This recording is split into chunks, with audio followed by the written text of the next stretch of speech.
Hi guys, I hope you're enjoying Old Wolf. We're about to start chapter 5 of Old Wolf. In chapters 1 through 4, the author introduces us to a wolf pack using a narrator and telling us all about this wolf pack. It is not quite spring yet, so it's towards the end of winter and the time when there's, not a lot to eat for the animals. The wolf pack is hungry. There's 2 pups and a few other wolves, and their leader Nishaba is desperately trying to find them some food. And meanwhile, Garby, his strongest wolf, is challenging him for pack leader because they've gone so long without food. So right towards the end of chapter 4, there's a raven that catches the attention of the pack leader Nishaba, and he knows that ravens sometimes have a lot of information about where there's food. So he is going to follow the sound of that raven and try and catch up to the raven and try and get the raven to help him out. But he has to go a little further down into the valley, closer to where the humans live, in order to catch up to this raven. So that's where we left off. But the interesting thing about this story is they have parallel plots going on, which means the author is able to tell us 2 sides of a story at the same time. So first we've learned what's happening in the high mountains with the wolves. Now the setting is going to change, the characters are going to change, and the author is going to turn the camera lens to a whole different part of what's going on in that area. So now we're going to see some humans and what's happening down in their home. Chapter 5.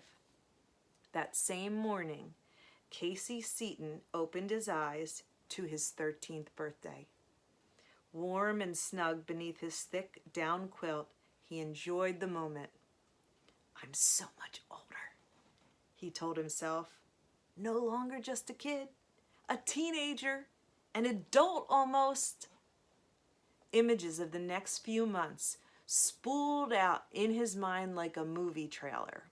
A sweet spring and glorious summer, liberty to wander through the forest, fishing, hunting, and swimming, doing whatever he liked. Then he would start high school in Lockport, where he would have a new life with new friends. "It'll be your last free summer," his dad told him. Startled, Casey had said, "What happens after that?" His father had laughed. "An old guy like you might want to find a summer job, earn your keep."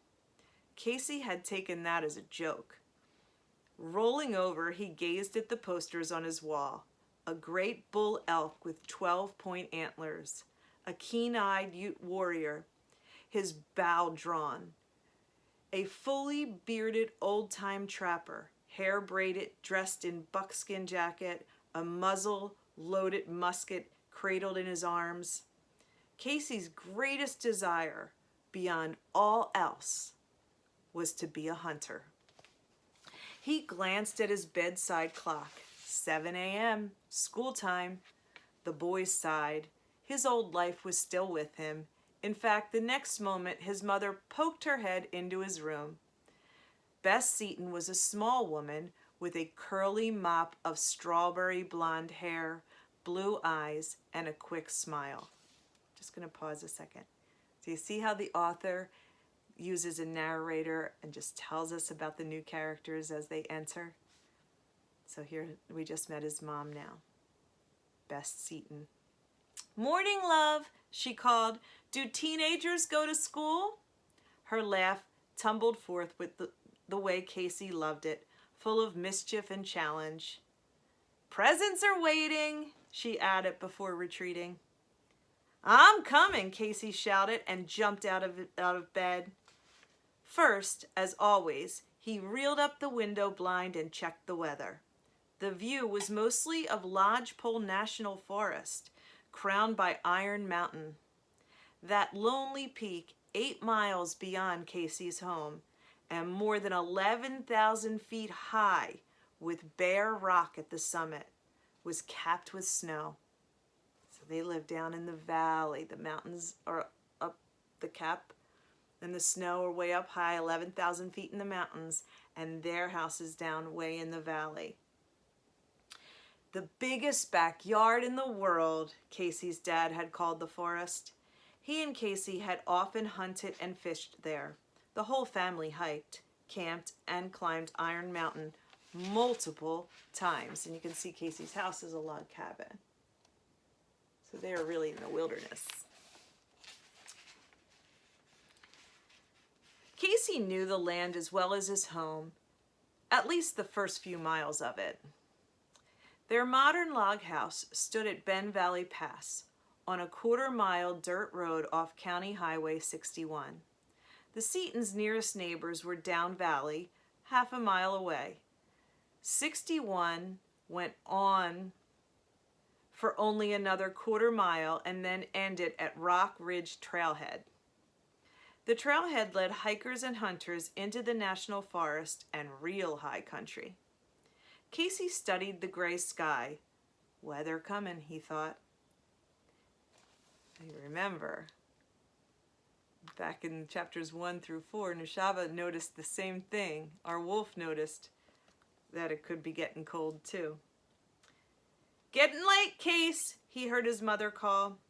A barefoot raced to the bathroom, teeth brushing, a pass of cold water over his rosy face, a comb swipe through the reddish hair, the slinging on of clothes. He hated scratchy new clothing, and Casey was done. He ran to the kitchen, the smell of bacon and coffee. Troy Seaton, Casey's dad, big-shouldered, broad-faced, and brown-bearded, was already in his Carhartt work clothes, cap on his head. He leaned back against the fridge, a mug of coffee in one large hand, a muffin in the other. Casey's dad worked 24/7 for the Valley Power Company, repairing whatever was broken in Rickles County, an area of some 2,300 square miles. Repairs might be in a townhouse or downed line in the middle of the wilderness. Wilderness took up half the country. Casey's mom was postmaster in Clarksville, a small town 12 miles down valley where his school was located. Now she was at the stove making a cheddar cheese omelet with Marco's red hot sauce, Casey's favorite. "Happy birthday, Casey!" his parents cried in ragged unison when he walked in. Casey grinned. A plate on the breakfast counter was set with 2 blueberry muffins and bacon, alongside glasses of orange juice and milk. A gift-wrapped something sat next to it. For a moment, Casey's spirits sagged. The gift looked like a book.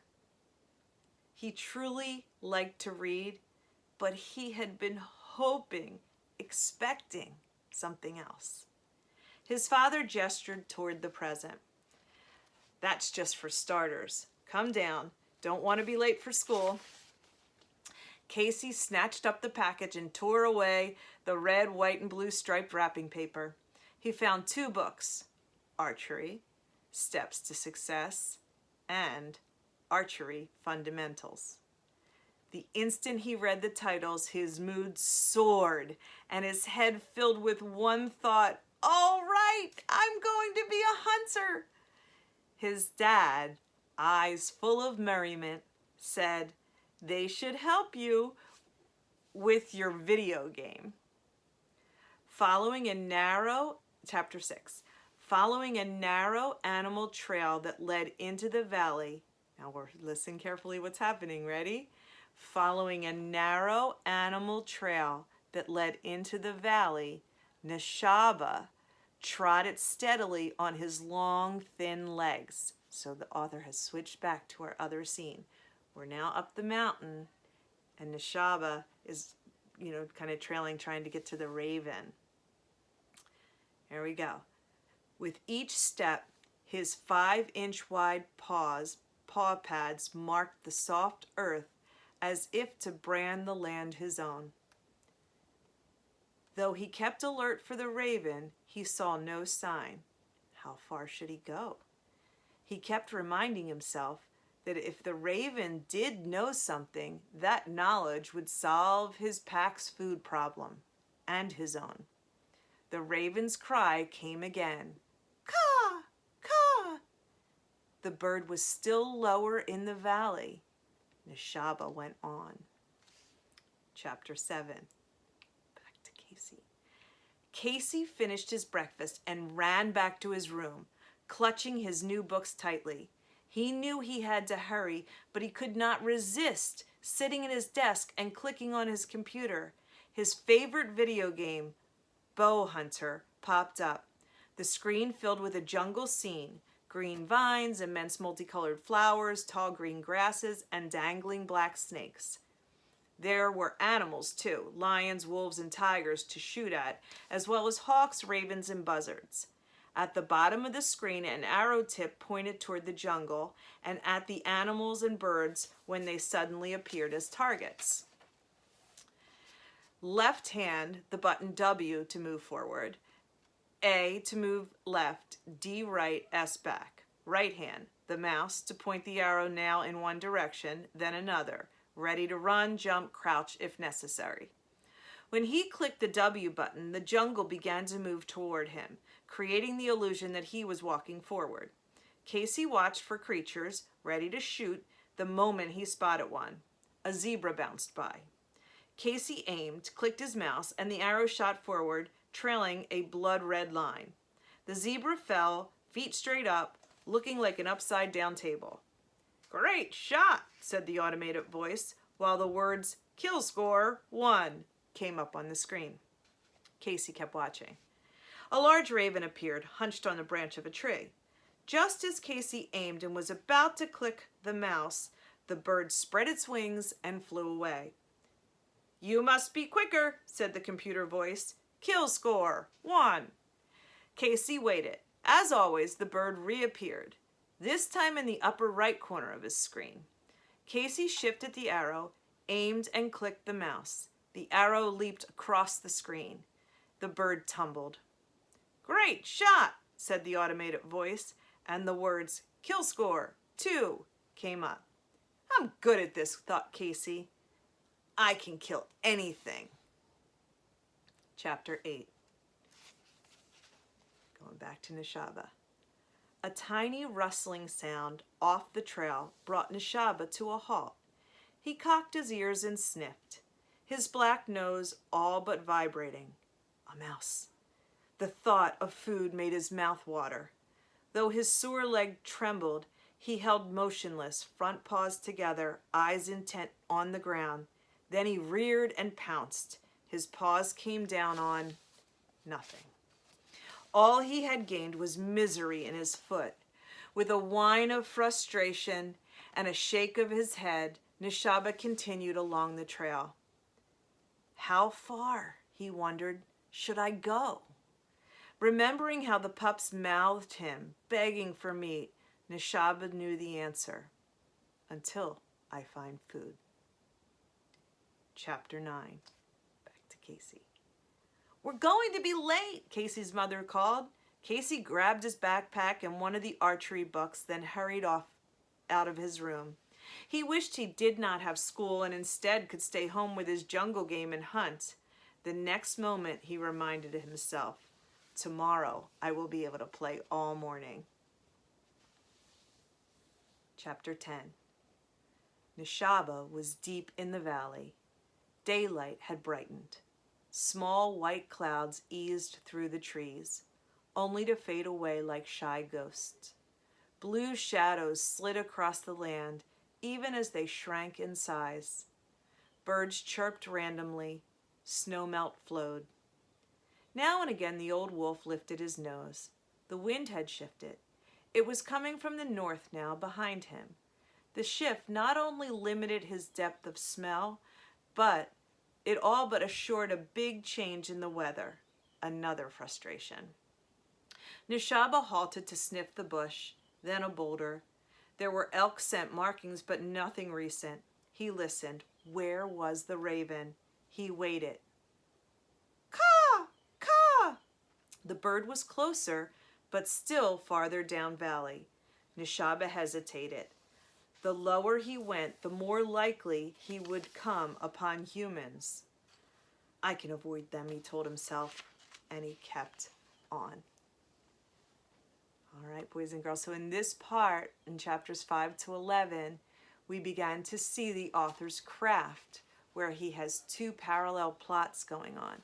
We know of Nishaba in his life, and we're learning about Casey and his family and his life.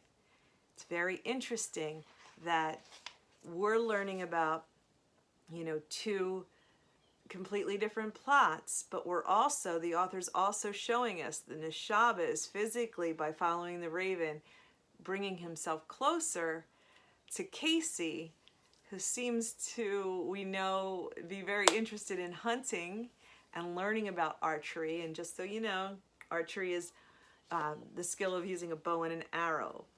So that gives you an idea in case you didn't know that vocabulary. All right, I hope you're enjoying the story so far. I miss you, Osage, and stay tuned. Bye.